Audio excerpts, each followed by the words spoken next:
And when you're distracted, it's about putting your attention on something that you're not supposed to be doing so that it pulls your attention away from something that you are supposed to be doing.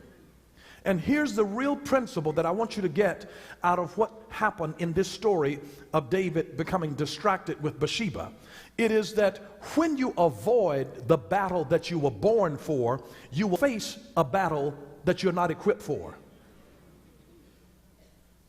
Whenever you avoid the battle that you were born for, you're going to face another battle that you're not equipped for. He wasn't equipped for her to say, I'm pregnant. That was a whole different battle. It was a battle of his flesh. He was dealing with a battle of the lust of the eye and the lust of the flesh, and it created something. But whenever you avoid the battle that you're born for, you're going to face another battle that you're not equipped for. That's why you got to stay in your lane. You got to keep the main thing the main thing. You got to stay on your mission and not be distracted. When God would speak prophetically to his people, he would tell them, walk upright, turn neither to the right hand nor to the left. In other words, he was saying, don't be distracted. Don't be distracted. I've told you before that distraction is the destruction of your dream in slow motion. Are you listening? Whenever you get distracted, your dream is about to be derailed. It is the destruction of your dream in slow motion. So you have to be careful because distractions are subtle. It could be as simple as somebody just batting their eyes at you, just distracting you, getting you off of the main course. Come on over here and rest a while. Those big old muscles, oh my goodness, aren't you tired?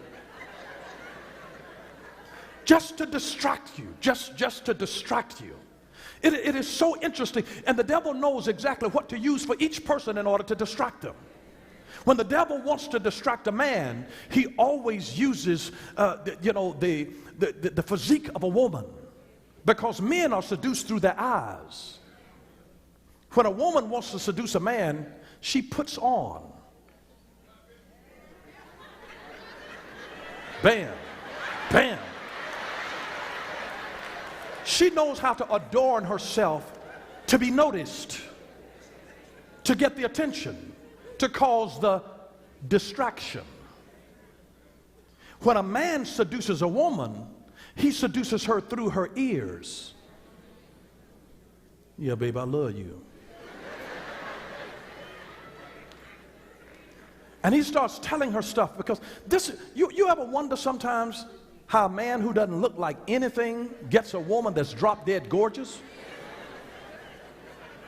He's either got money or he knows how to make that woman feel good because he has spoken some things in here that she wanted to hear and needed to hear, and he seduces the woman through this gate, she seduces him through that gate.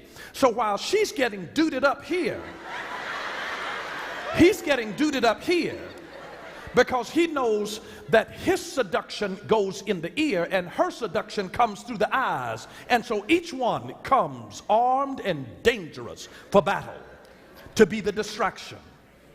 You have an assignment that God has given to you, and if you let somebody throw you off of your assignment, you're going to have to give an account to God.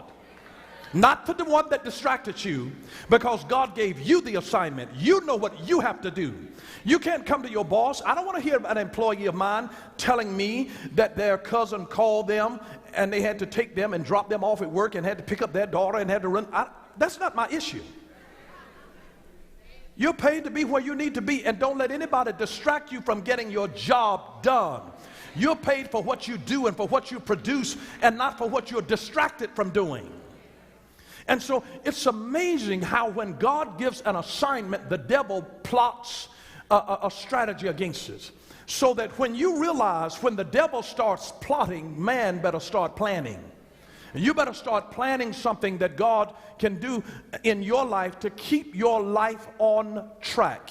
Because God has an assignment for you, and you're going to have to give an account of what you did with what God gave you and whether or not you finished that assignment. You want to be able to say like Paul, I have fought a good fight. I have finished my course and I have kept the faith.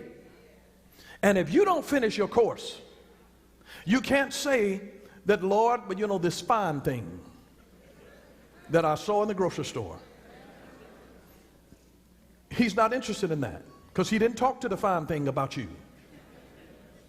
He gave you an assignment, and God is going to come at a time and said, what did you do about the assignment, the life purpose that I put in your life? Did you get done what I put in your life to get done? How many times have you gotten in trouble for being someplace that you had no business being? Please don't answer that. Just look straight ahead.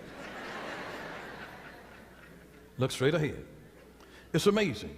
But when you're doing what you're not supposed to be doing, it means that you are failing to do what you are supposed to be doing. That's the whole purpose of distraction. So don't ever look at a distraction as being an innocent thing, because a distraction is a ploy to lure you away to do what you shouldn't be doing in order to keep you from doing what you should be doing. Distraction has a purpose, and its purpose is to distract you from your purpose. Purpose is what you're born for. Everything that God does with purpose, on purpose, and for purpose. He created us for purpose. And sometimes if you ever lose sight of your purpose and you start hurting, because doing the purpose will always cause some level of pain in your life. And you know what happens when we get pain? We're looking to have the pain anesthetized because we don't want to hurt. But the absence of pain is relief, not fulfillment. The absence of pain, it is relief, not fulfillment. And let me say this to you: don't settle to be relieved, go for fulfillment.